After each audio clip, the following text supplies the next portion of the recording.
Brian Stevens. I have Eric Bowlby with me. We have a totally new program right now, a non-QM program that I think a lot of your clients are going to be interested in. Eric, let's talk about Pad Split. One of my favorite subjects. Pad Split is a real estate club that people that are looking for lower income or lower rents they'd come to you. So you can rent a room for $1,000. It's going to be a shared room where you're going to have 2 to 3 bedrooms per bathroom, and then you're going to have a shared kitchen with everybody else in the room.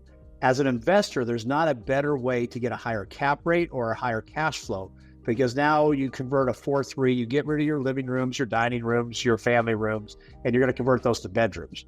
At $1,000 per bedroom per month, a 4-3 becomes, let's just call it a 9-3. Now it's a $9,000 a month. Pad Split, of course, takes their piece out of it, but whatever their piece is, it is still vastly paying you much higher than a traditional regular rent to a one-tenant, one house. Is a Pad Split a separate type of loan? Isn't Pad Split something you do with the property after you acquired it? You do. That's how it's typically done. But many things, when you're talking DSCR lending, your DSCR lending is based off of the rents that are coming in. So you might have something that you just want to own. You're a real estate investor. This property, though, has a 0.9 DSCR ratio, which may or may not work for your lender, or you may have to come with more money down or things of that nature. But it being a Pad Split, now you're getting a higher rental income. It allows you to qualify for that house that maybe you didn't qualify before. Really? So you'll, on your DSCRs, you got $4,000 in rents. You might be able to use $7,000 in rents if you're going into it with Pad Split, which means you have just opened the door a ton of DSCR loans that are being killed right now. Eric, that is badass. So, Eric, I know Oak Tree's doing Pad Split right now.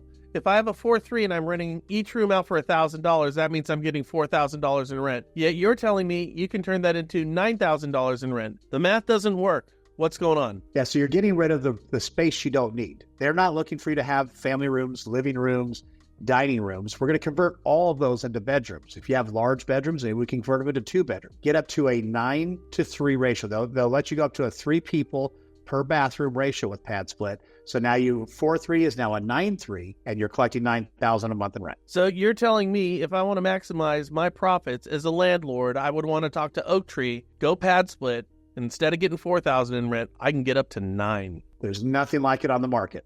So, Eric, with Pad Split and Oak Tree, I can get $9,000 in rents as opposed to $4,000 in rents. This is on our DSCR loans. We understand that. What's the catch? What's the rates? What's the down payment? Everything's going to depend on DSCR, what your FICO score is, and so forth. The rates, sure, they're going to be a little bit higher, but what you're going to pay extra in rate is irrelevant compared to what you're going to collect in extra rents. It just doesn't even compare. And nobody in the market is lending on these. They're not recognizing Pad Split as a true way to rent out properties, and it's a huge mistake because, as we know, nationwide, there's a huge housing shortage, and especially a huge shortage of rents that people can afford. Where else can you find a place to stay for $1,000 a month? And the answer is nowhere. You know, it's a sad state of affairs that this is where we're at, but there's a lot of people who are going to go into Pad Split situations out of necessity. Absolutely. You're recently divorced. You're trying to get your work put back together. You just need a place to sleep, place to get up and shower in the morning and get to work. Now, what's interesting about this is if I'm participating with a Pad Split, do I have to sign a long-term lease if I'm sleeping in a bed? It's not a lease. In fact, you have no tenant rights. You're joining a club. You are on a 30-day per location you pick. So let's say today you need to be in whatever city you're in. I'm in Phoenix, Arizona, so let's say I'm in Phoenix. But I know next month I'm going to be working in Tucson. I can switch to another Pad Split home, move to Tucson for the next 30 days. So you're actually not locked in. You can move around. You know, I got to tell you, I am very, very close to being an empty nester, and my wife and I have talked about it, saying, why don't we just travel? You know, I could take this show on the road, and why don't we just travel? Why don't we go stay in South Florida for a month? Why don't we stay in New York for a month? Why don't we stay in the Midwest for a month? Why don't we, and Pad Split would allow me to do this probably fairly affordably. Absolutely. I mean, but most of your monthly rents are going to be right around $1,000. Now, if you're in higher areas, you're in San Francisco, you're in New York, you're probably not getting $1,000 a month, right?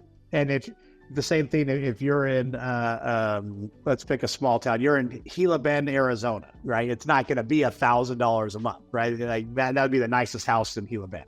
So it does change based off of where you're going, but it is still going to be the most affordable way to live that you can find. There's nothing like it anywhere else. Youth hostels for Gen Xers, everybody. Youth hostels for Gen Xers. I actually love the idea. Frankly, I think it would be interesting to be able to hopscotch around, and this really affords us that opportunity. Hey, if you're a loan officer right now, put this in your marketing queue. Have a conversation with real estate agents about that. Have them talk to their clients about this. This is a great idea. It's topical. It's timely.